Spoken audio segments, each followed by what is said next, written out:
Delicious chicken curry ఎలా ఉండాలో చూపిస్తాను రండి. ముందుగా ప్యాన్ పెట్టేసుకొని, నాన్ వెజ్ కాబట్టి నేను ఇక్కడ 2.5 టేబుల్ స్పూన్స్ కాదు,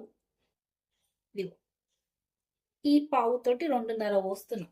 శుభ్రంగా ఆయిల్ అయితే హీట్ అయిపోయింది. సో ఇక్కడైతే 2 ఆనియన్స్ తీసుకున్నాను, చిన్న సైజ్ పచ్చిమిర్చి 3 తీసుకున్నాను. లైట్ గోల్డెన్ బ్రౌన్ వచ్చేంత వరకు అయితే వేయించుకోవాలి. 1 టేబుల్ స్పూన్ ఆఫ్ అల్లం వేసుకుంటున్నాను. పసుపు మీకు తగ్గట్టు వేసుకోండి. సో ఇక్కడ నేను 1/2 టేబుల్ స్పూన్ పసుపు అయితే వేస్తున్నాను.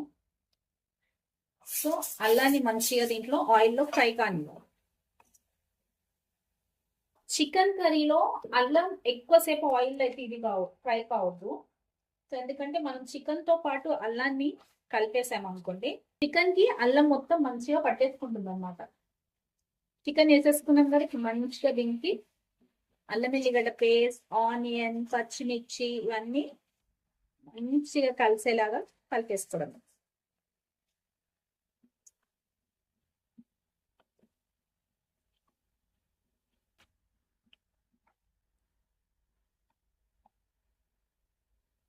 ఇప్పుడు ఈ చికెన్ ని మనము ఒక 5 మినిట్స్ లో ఫ్లేమ్ లో పెట్టి మగ్గించుకోవాలి. చికెన్ అయితే మగ్గుతుంది కదా. సో 5 మినిట్స్ అయినాక దాని హాలత్ చూద్దాం ఎట్లుంటుందో. ఇదైతే ఫస్ట్ టైం ఇలా నేను వీడియోస్ చేయడం. సో మీకు ఎలా అనిపిస్తుందో కామెంట్ చేసి చెప్పండి. సో చికెన్ అందరూ వండుతారబ్బా, అదేం పెద్ద విషయం కాదని అనుకోకండి.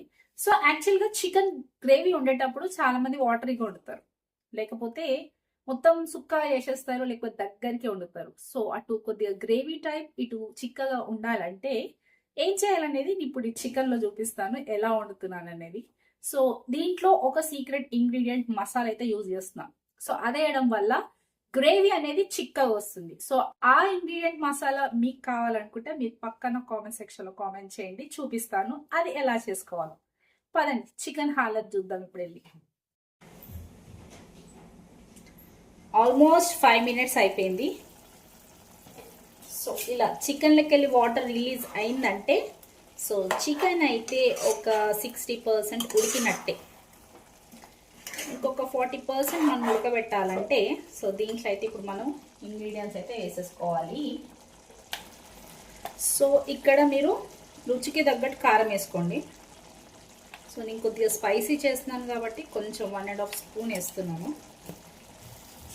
రుచికి తగ్గట్టు సాల్ట్. ఇక్కడైతే నేను మీడియం సైజ్ టమాటాలు ఒక 3 తీసుకున్నాను.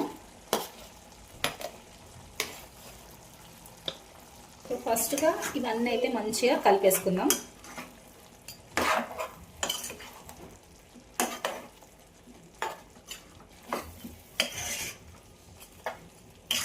సో టమాటా మగ్గేంత వరకు అయితే ఇంకొక 5 మినిట్స్ అయితే దీన్ని ఉడికించుకోవాలి. ఆల్మోస్ట్ 5 మినిట్స్ అయిపోయింది. ఇప్పుడే ఇంత చిక్కగా వచ్చింది కదా.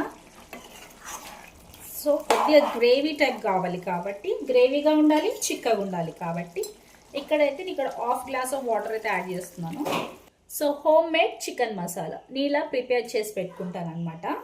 మసాలా 1 టేబుల్ స్పూన్ వేస్తున్నాను. చెప్పిన సీక్రెట్ మసాలా ఇదనమాట. సో ఇదొక 1 టేబుల్ స్పూన్ వేస్తున్నాను. దగ్గర ఉంటే 1 టేబుల్ స్పూన్ కొబ్బరి పౌడర్ కూడా వేసుకోండి. చాలా మంది ఇది వేసుకోరు. సో ఇది వేసుకోవడం వల్ల కూడా గ్రేవీ అనేది చాలా చిక్కగా వస్తుంది. ఈ మసాలాస్ అన్నిటిని మంచిగా ఇలా కలిపేసుకొని మూత పెట్టేసుకొని ఒక్క 10 నిమిషాలు సిమ్లో పెట్టి ఉడికించుకోండి. సో ఇలా ఒక 10 మినిట్స్ దీన్ని సిమ్లో ఉడికించుకుంటే సో గ్రేవీగా సూపర్గా వస్తుంది చికెన్ కర్రీ. చూసారా, చికెన్ శుభ్రంగా ఉడికిపోయింది. సో గ్రేవీ చూసుకుంటే చూడండి ఎంత చిక్కగా ఉందో. సో లాస్ట్ ఇలా శుభ్రంగా కొత్తిమీర వేసేసుకొని మూత పెట్టేసుకొని స్టవ్ ఆఫ్ చేసుకోవడం. చికెన్ వండడమే కాదు రబై, టేస్ట్ కూడా వేయాలి కదా. చలో సో టేస్ట్ చేసి చెప్తా ఎలా వచ్చిందో. అంతకన్నా ముందు ఈ వీడియో మీకు ఎలా అనిపించిందో పక్కా నాకు కామెంట్ సెక్షన్లో కామెంట్ చేయడం అస్సలు మర్చిపోద్దు. సో కొత్తగా ఎవరైనా చూస్తే like, share, comment and subscribe చేసుకోవడం అస్సలు మరవద్దు. ఓకేనా? సో టేస్ట్ చేస్తున్నా. కాలుతుంది రవి.